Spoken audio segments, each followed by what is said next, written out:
కాటారం మండలంలోని అంకుశపురం గ్రామంలో మాదిగల సమావేశం నిర్వహించుకోవడం జరిగింది.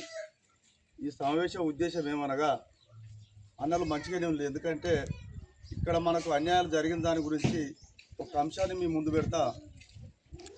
బూడిదపల్లె గ్రామం కల్వాల బాలాజీ అనే ఒక వృద్ధుడు అక్కడ ఇల్లు నిర్మించుకొని ఉన్న సమయంలో అక్కడున్న అగ్రవర్ణాల ఇంకోలా వాళ్ళు ఒక అర్ధరాత్రి వచ్చి వాళ్ళ ఇల్లును ధ్వంసం చేసి ఆ వృద్ధులను కొట్టి వాళ్ళను చిత్రహింసలకు గురి చేసి 2 సంవత్సరాలు కలిసిన ఎఫ్ఐఆర్ చేసి వాళ్ళని ఇంతవరకు రిమాండ్ పంపలేదు. ఎందుకంటే ఇక్కడ మాదిగల అసహనాన్ని పోలీసులు కూడా పరీక్షిస్తాను. ఎందుకంటే ఈరోజు 6వ తారీఖు నాడు మందకృష్ణ మాదిగ ఆధ్వర్యంలో కాటారాన్ని కంపల్సరీ దిగ్బంధం చేస్తాం. ఎందుకంటే మాకు జరిగిన అన్యాయాన్ని త్వరగా డిఎస్పీ గారు విచారణ చేసి త్వరగా పంపితేనే సరే, లేకపోతే కాటారం మండల కేంద్రాన్ని మేము దిగ్బంధం చేస్తాం. ముసలోళ్లను ఇంత చిత్రహింసలు పెట్టి కొట్టినా కూడా ఇక్కడ ప్రజాస్వామ్యంలో మళ్ళీ పట్టించుకునే నాదులు లేదు. అంటే ఇది గ్రామాన తిరుగుకుంటా మాదిగ జాతి, యావత్తు మాదిగ జాతి మాత్రం ఈ సమ్మాన కోసం, ఆ వృద్ధుల కోసం అందరూ ఒక్కరోజు పెట్టి కాటారానికి వస్తే మన ఆత్మగౌరవాన్ని నిలబెట్టుకోవాలి ఫస్ట్.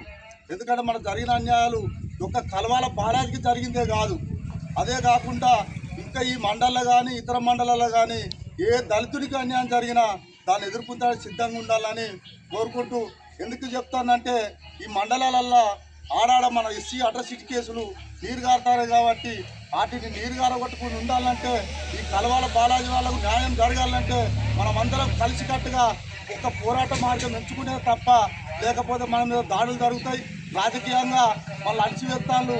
అందుకోసం మనం రాజకీయ చైతన్యం తర్వాత చేద్దాం, కానీ ఇప్పుడు మాత్రం జాతి కోసం మీరందరూ కలిసికట్టుగా కాటారం వచ్చి ఈ సభను సక్సెస్ చేసుకుంటే మాదిగల ఆత్మ గౌరవాన్ని నిలబెట్టుకుంటాం. లేదంటే ఆ మాదిగలకు జరిగే అన్యాయాల మీద ఎవరు ప్రశ్నించలేరు. ఎందుకంటే అలా రాజకీయ పార్టీల కోసం పాకులాడుతూ ఎవరు ప్రశ్నించలేడు. అందుకోసమని గ్రామం ఇక్కడ 24 గ్రామ పంచాయతీలు తిరిగి మాదిగలను చైతన్యం చేసి వాళ్ళను రిమాండ్ పంపినట్టయితే ఉద్యమాన్ని విరమించుకుంటాం. అదే మీడియా సమావేశం పెట్టి డిఎస్పీ గారు చెప్పాలి.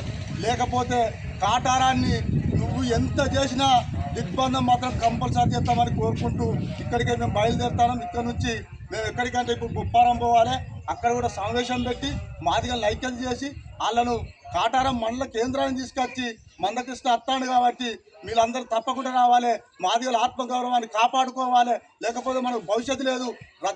రాబోయే రోజులల్లో రాజకీయ చైతన్యం చేసి కూడా ఈ ప్రధాన పార్టీలను ఓడదెంగే శక్తి కూడా మన దగ్గర ఉందని.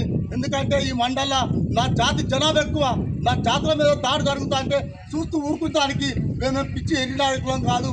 మా యువత, మా వాళ్ళు అందరినీ చైతన్యం చేసుకుని వచ్చి కాటారాన్ని దిగ్బంధం చేస్తామని తెలుపుకుంటూ ముగిసుకుంటాను. జై మందకృష్ణ మాదిగ.